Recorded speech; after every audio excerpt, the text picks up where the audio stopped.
The sun was setting over the dusty plains of Willow Creek, painting the sky in strokes of crimson and gold as the wind whispered across the tall grass. It was one of those evenings when silence felt alive, carrying the weight of stories untold. On the edge of town stood a small, worn-down farmhouse, paint peeling, fences leaning, the scent of hay mixing with the faint aroma of bread baking inside. Inside that humble house lived Clara Dawson, a young widow in her late 20s, whose once sparkling eyes now carried the quiet sadness of someone who had seen too much hardship and too little mercy. Her husband, Ethan, had been a ranch hand who died in a stable accident 2 years earlier, leaving her with nothing but a handful of debts and a heart that refused to give up. Every morning before dawn, Clara would rise, tie her hair back with a faded ribbon, and walk into town to serve breakfast at the local diner. And every evening, she'd come home to tend the small vegetable garden behind her house, feeding not only herself, but also 2 frail old folks who lived next door, Mr. and Mrs. Harper, parents of a man she had never met, a man who had left town long ago chasing fortune and fame. People said their son had forgotten them. But Clara didn't believe that. She had faith that somewhere out there he still remembered. That son's name was Luke Harper, the cowboy who would soon ride back into her life like a storm that changes everything. That very week, the town buzzed with talk about a mysterious man who had bought acres of land beyond the ridge. They said he wore a black hat, drove a shiny old pickup, and had the kind of money that made the mayor nervous. No one knew his name. No one had seen his face clearly. Some said he was an oil man from Dallas. Others whispered he was an outlaw who struck gold in Nevada. But the truth was far more surprising. Luke Harper, the once poor cowboy, had become a millionaire. Not by luck, not by inheritance, but by sheer will, grit, and a restless fire that refused to die after life beat him down. Years ago, when his parents fell into poverty and he had nothing to give them, he left his hometown with a single promise, that he would come back not as a failure, but as a man worthy of their pride. He worked in the blazing sun, rode in rodeos, invested in cattle, then in land, and finally struck big in oil. But all the wealth in the world couldn't silence the ache in his heart, the guilt of not being there when his parents needed him most. And so, with a heart full of regret and pockets full of gold, he returned to Willow Creek quietly, hoping to see them one last time. Not as the man who left, but as a son coming home on that dusty evening. As Clara set a tray of soup and cornbread before the Harpers, she noticed a stranger standing by the fence. Tall, broad-shouldered, his hat tilted low against the sunset. His boots were caked in road dust, but the silver buckle on his belt gleamed in the light.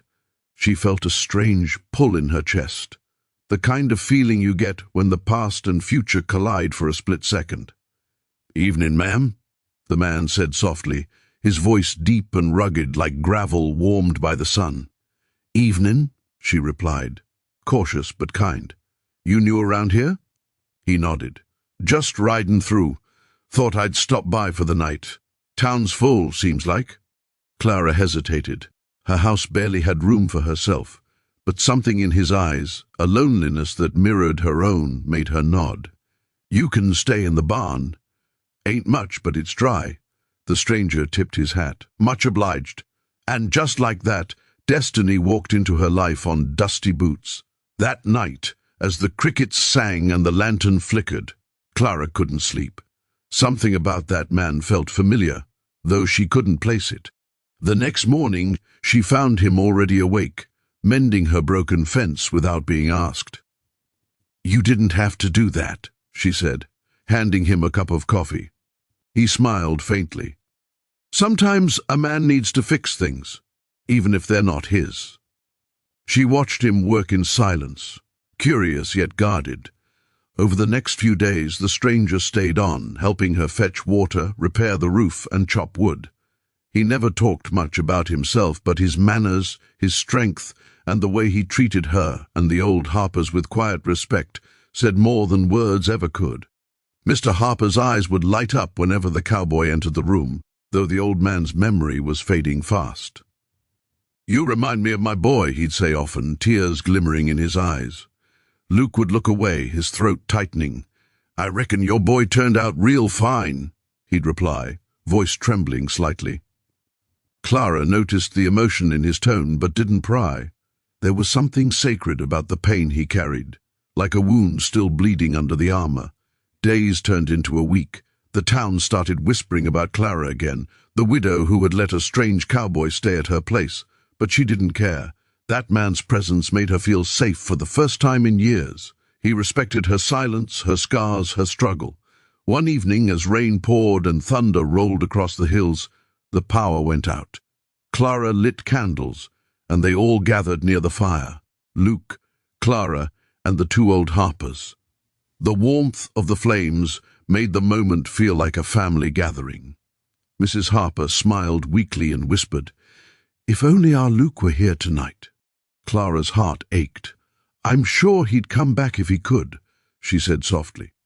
Luke clenched his fists, tears threatening to fall. Finally he spoke, his voice breaking. "Sometimes people leave not because they want to, but because they have to." Everyone went silent. In that moment, Clara saw the truth in his eyes, and her heart skipped a beat. She knew. She finally knew. The man sitting beside her wasn't just a traveler. He was Luke Harper, the son who left, the cowboy who became a millionaire, the man whose parents she had been. Feeding all this time. The truth hit her like lightning, but she said nothing. She watched as he reached out, gently holding his mother's frail hand, whispering, "Ma, I'm home." Tears streamed down the old woman's cheeks as she touched his face, trembling. "Luke, my boy?" she whispered, her voice cracking with disbelief. He nodded, his own tears falling freely now. "I'm here, Ma. I'm sorry it took so long." Clara turned away, unable to stop her own tears. It was a moment so pure, so heavy with grace, that it felt as if heaven itself had opened its arms around them. The storm outside raged, but inside that small farmhouse, something far stronger was brewing. Forgiveness. When the night ended and the sky cleared, Clara stepped outside, breathing in the scent of rain and earth. She didn't know what tomorrow would bring, but she knew one thing: nothing would ever be the same again. As dawn broke, Luke walked up to her, his hat in hand. "You knew, didn't you?" he said quietly. Clara smiled faintly. "A woman can tell when a man's hiding pain behind silence." He chuckled, then grew serious. "You've been feeding my folks when you had so little yourself. You don't even know what that means to me." She shook her head. "You don't owe me anything, Mr. Harper. They needed care, and I was there, that's all." He looked at her, admiration softening his features. "No," he said, "that's not all." His gaze lingered on her, filled with gratitude, guilt, and something unspoken. Before he could say more, she turned and walked back toward the house, the morning light catching in her hair like fire. Behind her, Luke stood still, a millionaire cowboy, humbled by a widow's quiet kindness, realizing that all the wealth in the world meant nothing without love, compassion, and home. That was the morning everything began to change, for him, for her, and for the town that would soon witness a miracle born from faith, kindness, and redemption. The next morning rose over Willow Creek with a strange stillness, the kind of quiet that comes before life shifts forever. Dew clung to the grass, and the sun's first light kissed the hills where cattle once grazed freely. Luke Harper stood by the porch, his hat shadowing his eyes, watching Clara hang clothes to dry. Every movement she made, steady, patient, graceful despite the burden of life, humbled him. He had spent years chasing success, building empires of oil and steel, but this woman, with her worn dress and calloused hands, had built something far more valuable: dignity in struggle, beauty in sacrifice. For the first time in years, Luke felt peace, but it came with a pang of guilt that cut deeper than any hardship he'd faced before. His parents were growing weaker each day, and though his return had filled their hearts, it couldn't undo the years of loneliness they'd endured. The one who had been there for them, feeding them, caring for them, loving them without obligation, was Clara. And Luke knew that no amount of money could repay what she had done. Still, he had to try. Not because of guilt alone, but because something inside him was changing, something that had been dormant for too long. Later that week, Luke hitched his truck and drove into town. He met with the mayor, the banker, and even the local preacher. He had a plan, one that would change not just Clara's life, but the town's future.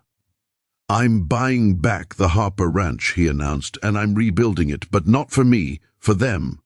The mayor raised an eyebrow. "For your folks?" Luke shook his head. "For the woman who looked after them when I didn't." The room fell silent. Everyone in town knew Clara, the quiet widow who never asked for help, who smiled through hunger, who gave even when she had nothing left. "You're serious?" the banker asked. Luke's jaw tightened. "Dead serious. And I'll need half the town to help me make it happen." That night, word spread like wildfire. Some called him crazy, others called him a saint. But the truth was simple. Luke Harper was a man on a mission to make things right. And this time, no storm, no gossip, no pride would stop him. When Clara found out, she was furious. She stormed up to him, her face flushed with anger and disbelief. "You can't just buy me a new life, Luke," she snapped, standing by the barn where they first met. "I didn't help your parents for charity, and I don't want your money." Luke stayed silent for a moment, then spoke softly. "I'm not trying to pay you, Clara. I'm trying to thank you, in the only way I know how." She turned away, tears burning her eyes. "You don't understand. I've been fighting to stand on my own 2 feet. I won't let anyone take that from me." He stepped closer, his voice trembling. "And I don't want to take it. I want to stand beside you." Those words hung between them, heavy and raw. For a moment, time stopped. She looked up, meeting his gaze. The same eyes that once carried guilt now held something purer, love. But she didn't know if she could trust it. Not yet. Days passed. Luke began quietly rebuilding the old Harper Ranch anyway, hiring locals, restoring barns, planting new crops. But he didn't touch Clara's house. Instead, he sent over lumber, paint, tools, everything she needed to repair it herself. One morning, she found a note nailed to her fence that simply read, "You helped my family stand when I couldn't. Now it's your turn. Luke." She stood there, staring at it for a long time, her heart torn between pride and gratitude. Slowly, she began fixing her roof with the tools he sent, her anger softening each day.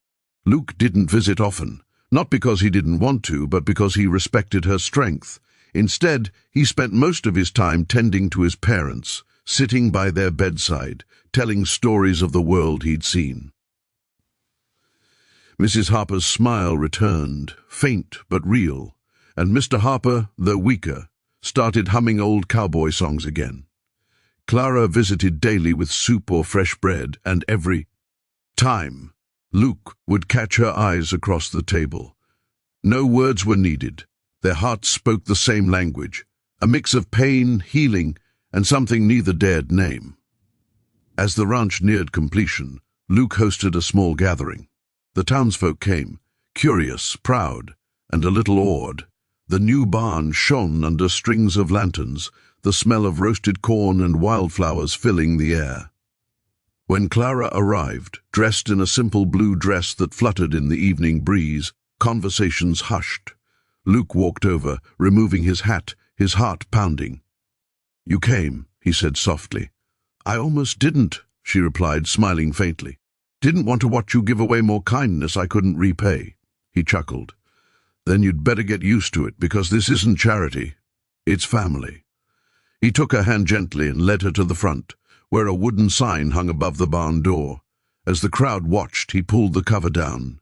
The sign read, "The Dawson Harper Foundation, a home for every widow and orphan of Willow Creek." Clara gasped, her hands flying to her mouth. "Luke, what is this?" He smiled, eyes glistening. "A promise.